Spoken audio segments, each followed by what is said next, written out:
जय भारत। क्लास 12 के physics chapter number 1 वैद्युत आवेश तथा कूलाम के नियम पर हम लोग चर्चा कर रहे हैं। आज का यह लेक्चर तीसरा लेक्चर है और इस लेक्चर में हम लोग देखेंगे कि आवेशन की क्या क्या विधियां होती है, यानी कोई भी चालक है उस पर आवेश किन किन विधियों के द्वारा उत्पन्न किया जा सकता है। तो सामने लिखा है क्या, आवेशन की विधियां, यानी मेथड ऑफ चार्जिंग। ठीक है, चलिए चलते हैं और समझते हैं। इसमें सबसे पहला जो मेथड है, यानी पहली विधि है आवेश उत्पन्न करने की, वह है चालन द्वारा। यानी चालन क्या होता है? चालन द्वारा आप समझिए, पहले हम समझाते हैं। चालन द्वारा इसका अर्थ यह है कि कोई चालक है, चालक आप लोग समझते होंगे, चालक उसे कहते हैं जिसमें से विद्युत धारा आसानी से बह सके। ठीक है, यानी उसमें से ये जो बिजली है वो सुगमता से पार हो सके।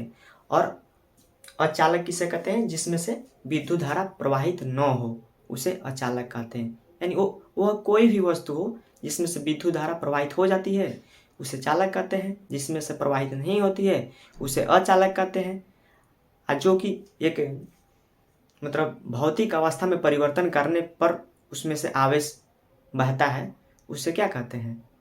उसे कहते हैं अर्धचालक। जैसे सिलिकॉन हो गया, जर्मेनियम, ये सब क्या है? अर्धचालक है। ठीक है, तो चालक आपको समझेगा। तो चालक यानी कोई भी चालक है उस पर पहले से आवेश है, यानी कोई भी चालक अगर आवेशित है तथा एक दूसरा चालक क्या होगा? आवेशित नहीं होगा, तो उसको कैसे आवेशित किया जा सकता है ये हम देखते हैं।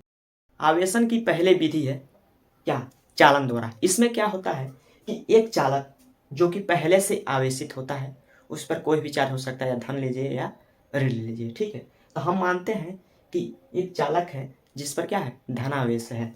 ठीक है, एक चालक है जिस पर धनावेश है।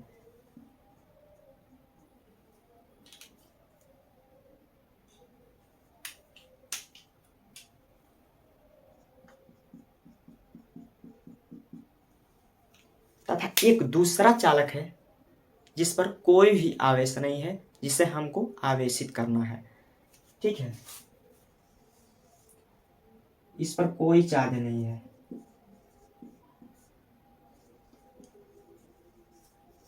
इस पर कोई चार्ज नहीं है, इस पर हम लोगों को क्या करना है? आवेश को उत्पन्न करना है। तो ये कैसे हो सकता है? तो जो चालन विधि है इसमें हम लोग क्या करते हैं, कोई भी आवेशित चालक को जिसको आवेशित करना होता है उसमें सीधे लेके टच करा देते हैं, उसमें क्या करते हैं? सटा देते हैं, टच कर देते हैं। जिससे क्या होता है कि इसमें से आवेश इसमें स्थानांतरित होने लगता है। कब तक? जब तक कि दोनों का आवेश समान न हो जाए। ठीक है, जब तक कि दोनों का आवेश समान न हो जाए तब तक ये आवेश इधर को जाएगा। ठीक है, और क्या होगा? दोनों पर समान आवेश आएगा। इस पर धन है तो इस पर भी धन ही आवेश आएगा, ये नहीं कि इस पर ऋण आवेश आ जाएगा। भाई हम तो धन आवेश दे रहे हैं तो इस पर कैसे ऋण आवेश आ जाएगा? तो ये नहीं हो सकता, इस पर भी धनावेश आ जाएगा। यानी क्या किए हम लोगों ने? क्या किया, एक धनावेशित चालक को लिए और एक दूसरे चालक जिस पर कोई आवेश नहीं है उसको क्या किए? आपस में टच कराए, आपस में जोड़ दिए। ठीक है, जोड़ने के बाद हम लोग इसको अलग अलग कर दिए, ये इधर आ गया, ये इधर आ गया। अब क्या होगा? इसको मान लीजिए 3 3 6 आवेश, यानी 6 को क्या है? पॉजिटिव चार्ज है, यानी धनावेश है। तो क्या होगा?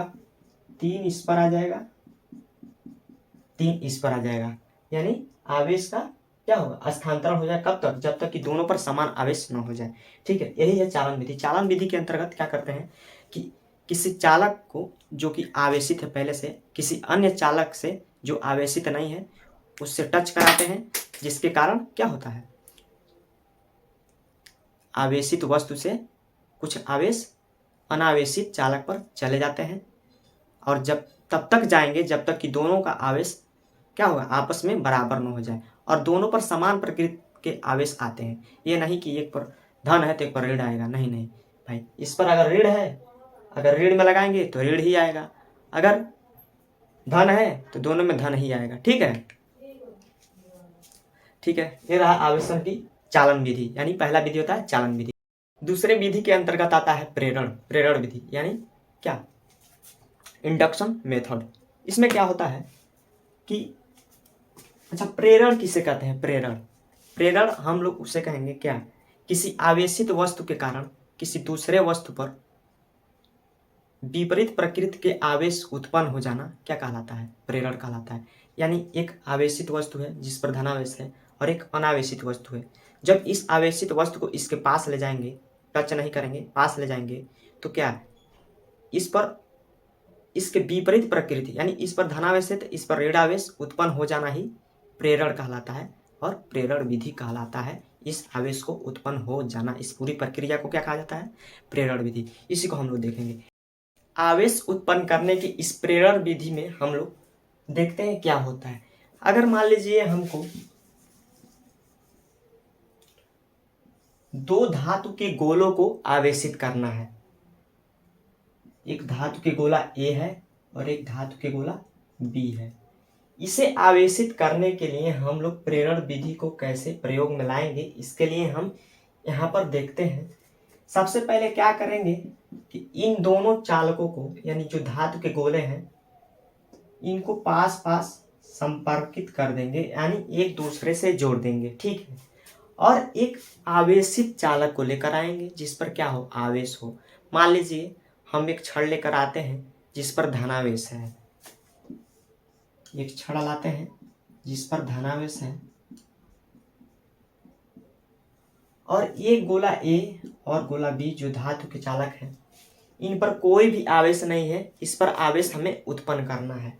तो क्या करेंगे, जब इस छड़ को इसके पास लेकर आएंगे तो क्या होगा? चूंकि ये धनावेश है और इस पर कोई भी आवेश नहीं है तो क्या होगा कि इधर से इलेक्ट्रॉन इधर की ओर जाएंगे, इधर अधिक इलेक्ट्रॉन क्या होंगे? आकर्षित होंगे। चूंकि ये धनावेश है और धनावेश ऋणावेश में आकर्षण होता है तो इधर के इलेक्ट्रॉन घसक कर इधर आ जाएंगे, जिसके कारण इसके सामने यानी ये जो आवेशित छड़ है इसके सामने वाला जो पृष्ठ है इसके विपरीत आवेश आएगा इस पर, यानी ये धनावेश है तो इस पर ऋणावेश आएगा, इसके विपरीत आवेश आ जाएगा।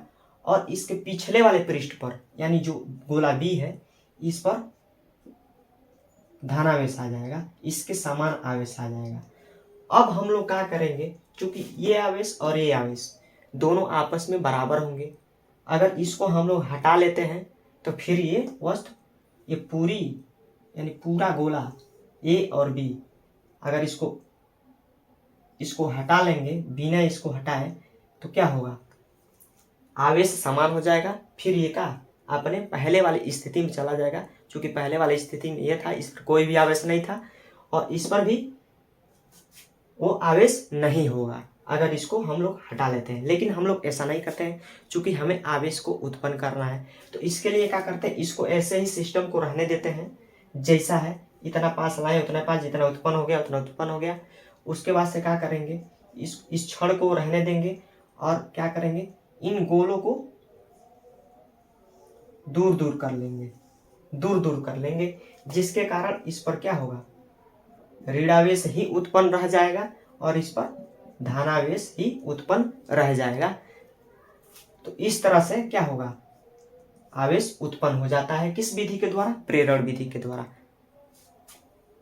प्रेरण विधि के द्वारा इस तरह आवेश उत्पन्न किया जाता है कि दो चालक लेते हैं जिस पर कोई भी आवेश नहीं होता है, उसको आपस में जोड़ देते हैं और एक आवेशित चालक लेते हैं और इन दोनों चालकों के पास लेकर आते हैं।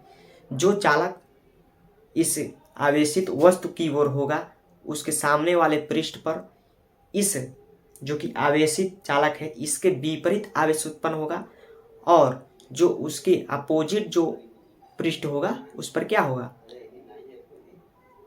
इस जो आवेशित छड़ है इसके बराबर ही आवेश उत्पन्न होगा, यानी इसके समान प्रकृति के आवेश उत्पन्न होगा।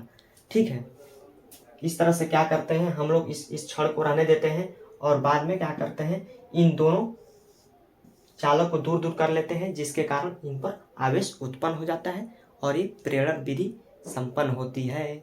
ठीक है, प्रेरण विधि में हम लोग देख लिए कि वस्तुओं को किस प्रकार से आवेशित किया जा सकता है। एक विधि और होता है घर्षण विधि, जो कि आप लोग जानते होंगे। घर्षण विधि, इस विधि में क्या होता है कि दो वस्तुओं को परस्पर आपस में रगड़ते हैं, जिसके कारण एक पर धनावेश और एक पर ऋणावेश उत्पन्न हो जाता है। ये कैसे होता है? जब रगड़ा जाता है तो कुछ इलेक्ट्रॉन निकल करके दूसरी वस्तु में चले जाते हैं, जिसके कारण जिस वस्तु पर जाते हैं इलेक्ट्रॉन उस पर ऋणावेश आ जाता है, और जिस वस्तु से जाते हैं, जिसमें से निकलते हैं, उस पर धनावेश उत्पन्न हो जाता है। ऐसा इसलिए होता है क्योंकि जो इलेक्ट्रॉन होते हैं वो ऋणावेश होते हैं, और ऋणावेश जब किसी भी वस्तु से निकलता है तो उनमें प्रोटॉनों की संख्या बढ़ जाती है, यानी पॉजिटिव चार्ज बढ़ जाता है, जिस कारण धनावेश आ जाता है। और जिस पर जाते हैं उस पर क्या, निगेटिव चार्ज आ जाता है, क्योंकि इलेक्ट्रॉनों की संख्या बढ़ जाती है, क्योंकि इलेक्ट्रॉन क्या होते हैं, ऋणावेश होते हैं। ठीक है, तो ये रहा घर्षण विधि द्वारा। आप लोग एग्जाम्पल दे सकते हैं कि कांच की छड़ को जब रेशम के कपड़े से रगड़ा जाता है तो कांच पर धनावेश आ जाता है, और फिर एक जो होता है एबोनॉइड, उसका भी दे सकते हैं कि जब एबोनॉइड को क्या फर से रगड़ा जाता है तो एबोनॉइड की छड़ पर ऋणावेश आ जाता है। तो ये रहा घर्षण विधि। अब आगे हम लोग देखते हैं कि एक इलेक्ट्रोस्कोप क्या होता है। इलेक्ट्रोस्कोप यानी विद्युतदर्शी। विद्युतदर्शी एक यंत्र है जिसके द्वारा हम लोग क्या, आवेश की मात्रा को मापते हैं। ये सामने वाला समझ में आ गया हो, इसको मिटाते हैं फिर आगे बढ़ते हैं। अब देखते हैं कि विद्युतदर्शी क्या होता है, जिसे हम लोग इंग्लिश में इलेक्ट्रोस्कोप कहते हैं। यानी विद्युतदर्शी क्या होता है, विद्युतदर्शी यानी इलेक्ट्रोस्कोप। ये क्या होता है? यह एक यंत्र होता है जिसके द्वारा हम किसी चालक पर कितना आवेश है इसकी मात्रा को ज्ञात करते हैं, यानी मापते हैं इस विद्युतदर्शी के द्वारा। ठीक है, इसमें क्या होता है कि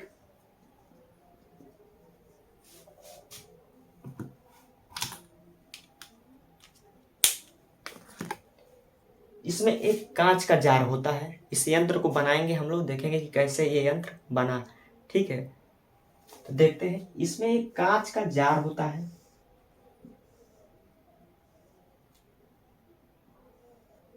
ठीक।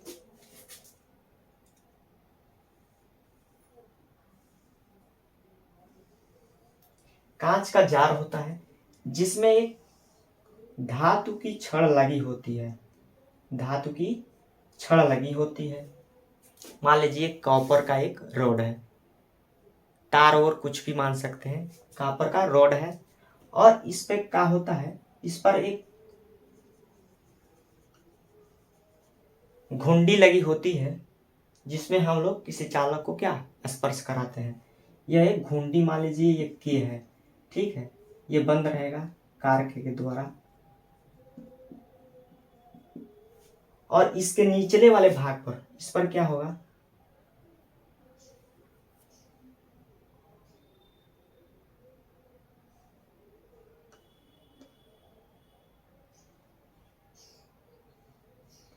स्वर्ण पत्र यानी सोने की पन्नी लगी होती है इस पर।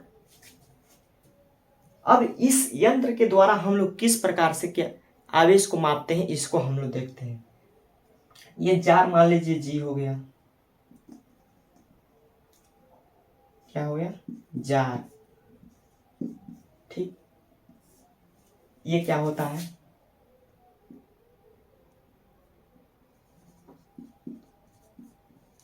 धातु की छड़। ये क्या होता है,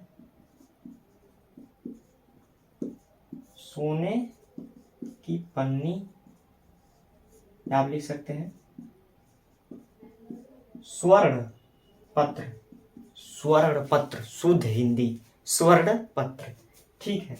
इसके जगह पे आप लोग एल्युमिनियम भी ले सकते हैं, एल्युमिनियम उसको भी ले सकते हैं पर घर पे बनाना हो तो, ठीक है। तो क्या होता है, चूंकि ये भी एक चालक है और ये भी चालक होता है। सोना क्या होता है, चालक होता है भाई, उसमें से आवेश बह सकता है, यानी विद्युत धारा बह सकता है। तो क्या करते हैं, जब किसी, मान लीजिए कि हमारे पास एक छड़ है, जो कि क्या है, धन आवेश। अब इसे ये कैसे बताएगा कि इस पर इतना है, तो क्या अनुमानित मान ये बताता है, इसको मान लिया जाता है कि इतना। यही जो पन्नी होता है ये फैलता इधर उधर होता है, जिसके कारण आवेश की मात्रा को पता हम लोग कर पाते हैं इसके द्वारा। तो जब इस चालक को इससे स्पर्श कराते हैं तो इसमें से जो ये जो आवेश होते हैं इसमें आते हैं, जिसके कारण ये इन दोनों पन्नियों पर क्या होता है, यानी जो ये झिल्ली है, पत्र है, इन पर आवेश आ जाते हैं, जिसके कारण इनमें फैला होता है और अनुमानित मान हमें दे देता है। यानी मान लिया जाता है कितना फैलेगा तो इस पर इतना आवेश होगा, ये पहले से अनुमानित होता है लैब में। तो क्या होता है, अगर इतना फैलेगा तो इस पर इतना आवेश, इतना आवेश, इतना आवेश।